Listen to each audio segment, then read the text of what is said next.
अऊज़ु बिल्लाहि मिनश्शैतानिर्रजीम बिस्मिल्लाहिर्रहमानिर्रहीम कूनू मस्सादिकीन सदक़ल्लाहुल अज़ीम। नाज़रीन किराम, मैं अशरफ कादरी और आप देख रहे हैं मेरा YouTube channel Sufi wisdom with Ashraf Qadri. आज कुछ जिक्र करते हैं मौलाना रूमी और शम्स तबरेज़ के बारे में। इनका जिक्र करने से पहले थोड़ा बात करते हैं उस दौर के बारे में जिस दौर में ये सूफिया और औलिया मौजूद थे। ये बात है 13वीं सदी ईस्वी की, जहां इस सदी के अंदर चंगेज़ खान और हलाकू खान मुस्लिम दुनिया को तबाह कर रहे थे। वहीं पर दूसरी तरफ कुदरत एक अजीम शान सल्तनत की बुनियादों को करेद रही थी। जहां एक तरफ 1258 ईस्वी में हलाकू खान खिलाफत बगदाद को तबाह करता है, वहीं पर दूसरी तरफ इसी साल 1258 ईस्वी में अर्तुगरुल गाजी के घर में उस्मान गाजी की पैदाइश होती है, जो आगे चलकर 1299 ईस्वी में सल्तनत उस्मानिया की बुनियाद रखता है। अब जरा बात करते हैं शम्स तबरेज़ और मौलाना रूमी के बारे में। मौलाना रूमी अपने ज़माने के एक बहुत बड़े आलिम थे, लेकिन इतने बड़े आलिम होने के बावजूद दिल में एक अजब सी बेचैनी रहती थी। शायद अभी हकीकत से आशनाई नहीं मिली थी।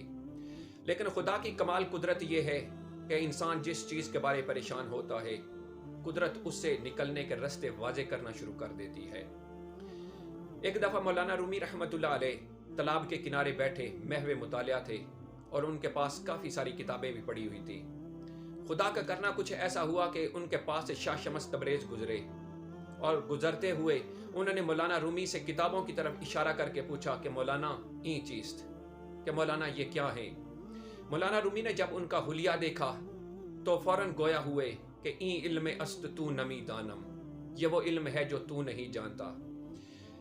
तो जब ये बात सुनी, शाह शम्स तबरेज़ अल्लाह के वली थे, जलाल में आ गए। उन्होंने किताबों को पकड़ा और उठा के पानी में दे मारा। जब मौलाना रूमी ने यह सारा माजरा देखा तो शोरो वावेला किया कि सारी जिंदगी की पूंजी तबाह कर दी। शाह शम्स तबरेज़ ने पूछा कि क्या ये ज़रूरी थी।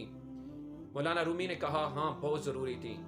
शाह शम्स तबरेज़ पानी के अंदर उतरे, एक एक किताब निकालते, झाड़ते, अंदर से गर्द निकलती थी। तो मौलाना रूमी ने तशनगी के आलम में पूछा कि हज़रत ई चीज़। शाह शम्स तबरेज़ ने जवाब दिया कि ई इल्म अस्त तू नमी दानम, ये वो इल्म है जो तू नहीं जानता। ये बात मौलाना रूमी के दिल पर चोट की तरह लगी। उन्होंने मस्जिद, मकतब, मदरसा सब कुछ छोड़ा और शाह शम्स तबरेज़ के पीछे हो लिए और काफ़ी अरसा तक शाह शम्स तबरेज़ की सोबत में रहे। जब वापस लौटे तो वो पहले जैसे मौलाना रूमी नहीं थे। फिर वो शाह शम्स तबरेज़ के बारे में लिखते हैं कि मौलवी हरगिज़ न शुद मौलाए रूम ता गुलाम शम्स तबरेज़ न शुद, कि मौलवी जब तक मकतब मदरसा में रहा तो वो मौलवी रहा, जब शाह शम्स तबरेज़ की सोबत में आ गया तो फिर वो मौलवी नहीं बल्कि मौलाए रूम बन गया।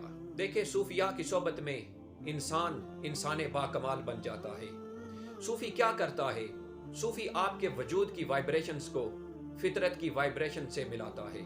सूफी आपके थॉट पैटर्न्स को कायनात के पैटर्न से मिलाता है।